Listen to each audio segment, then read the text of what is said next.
I bought the Pyxis, I set out to do one thing and one thing only: to create cinematic images.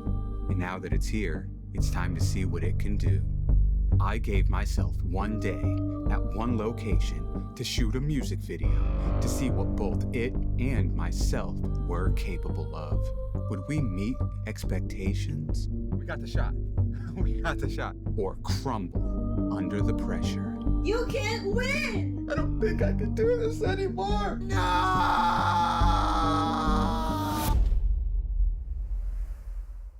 Now, the first thing we needed was a concept for the music video, and I kept going back to that word, Pyxis. The Latin meaning of the word Pyxis means small box, and that's when it hit me as to what this music video had to be about. Now, when I think of Latin, only one thing comes to mind: ritualistic human sacrifice. Oh yeah, we had our concept. Now, while I did mention that I was going to be shooting this on the Pyxis, I still needed to choose lenses, and as the Pyxis is one of the best cameras for shooting 2x anamorphic, I knew that I just had to bust out my Cinelux 50mm TT Artisan combo for this project. The first setup was going to take place in my crawl space, because I needed a place that was not only creepy, but also a plausible location for a ritualistic sacrifice. Alright, so strung up these baby dolls, and while it does look appropriately creepy, I still feel like something's missing, you know? And then it hit me. No self-respecting ancient deity would show up to accept a sacrifice in person. I needed a shrine. And pronto. So I grabbed a sideboard and some diabolical decorum and built myself a shrine. As far as lighting goes, the first thing I did was flag off this window to control the light. These candles will be practicals in the shot, but the light levels are far too low for proper exposure, so I'll be supplementing them with an overhead tube light set to the flicker mode. Now, the Pyxis is a camera that needs more light than your typical mirrorless camera, so the objective here is to feed the sensor enough light for a clean image, while still maintaining contrast by shaping and controlling that light. I did so by skirting off my tube light with a trash bag, because I'm a goddamn professional. Now my character is going to be humbling himself before the Dark Lord, so I'll place another tube light over here to prevent me from being completely engulfed in darkness. And with that, the first setup is complete. The second setup was going to be a medium close-up on my face. So because this is a music video, I wanted to go with a completely stylized, unrealistic lighting setup.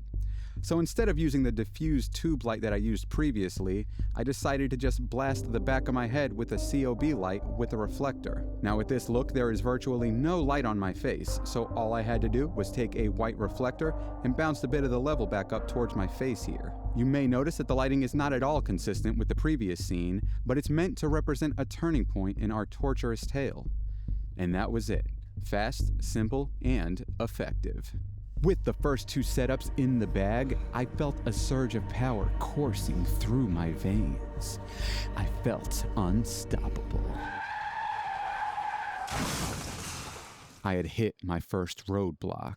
The scene called for a human sacrifice, yet I had no humans available for the sacrifice scene. I knew that if I didn't find someone soon, I was going to run out of time. So I went out on the prowl, and in a moment of serendipity, found a willing participant. You know, I really didn't trust Eric after that whole kidnapping thing. But after getting to know him, I mean, he's probably not the worst person I've ever met.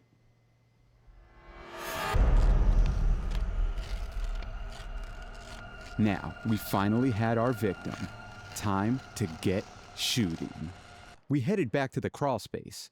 Only what was behind that door, no one could have seen coming. An infestation of spider crickets. Nope, I'm not doing this right now. Come on, it's really not that bad. Yes, it is. We now had an uncooperative actress. I knew it was going to take some serious convincing to convince her to go back down into the crawl space. So I turned on the charm and worked my magic. I don't know why you won't just do it! I'm not going down to that nasty basement. You're not a team player!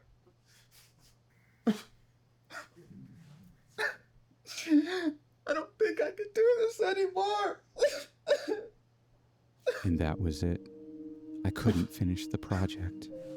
The last ray of hope snuffed out by the all-consuming darkness. Excelsior! Of course. How could I have been so blind? The solution had been staring me in the face this entire time. If my actress didn't want to film the sacrifice scene in the crawl space, then all we had to do was film the sacrifice scene for real. That's it. I'm done.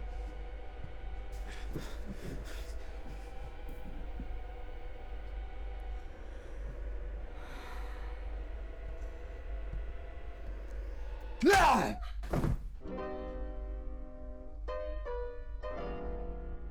Momentum was on our side. We had to finish this here and now. However, after knocking my actress unconscious, I realized that my backyard actually worked really well as a murder location. So I busted out my lantern diffuser and raised it as high as possible to simulate moonlight. Then I once again used a tube light as a key to wrap up this shoot. Finally, I was done. Through blood, sweat, and tears, I had finished it. All I had to do was spend the hours editing to the music, and we can put this puppy to bed. Oh my God. The music. How could I have forgotten? I couldn't believe it. I had fallen prey to the oldest filmmaking pitfall, forgetting about sound. Luckily, I had an ace in the hole. I knew a musician who could whip up something mediocre in 15 minutes or less.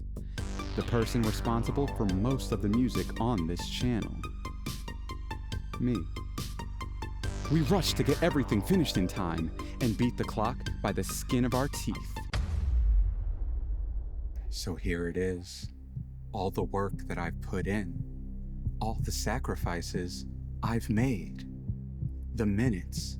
The hours, the day. Was it all for nothing?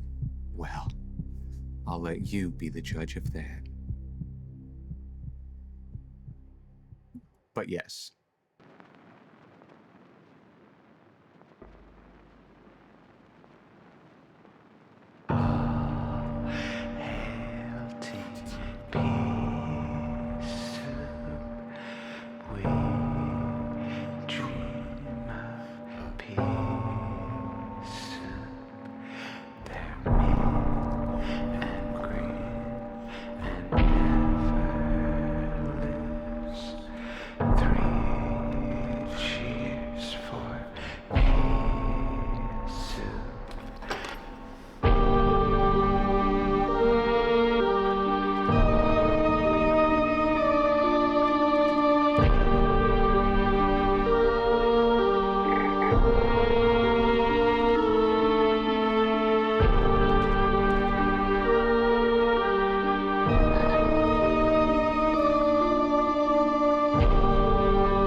Let's lock it for it. Do I have kulangot? Probably.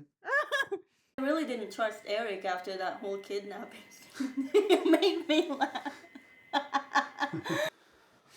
That was the worst fall I've ever seen. Slow. Look at. All right.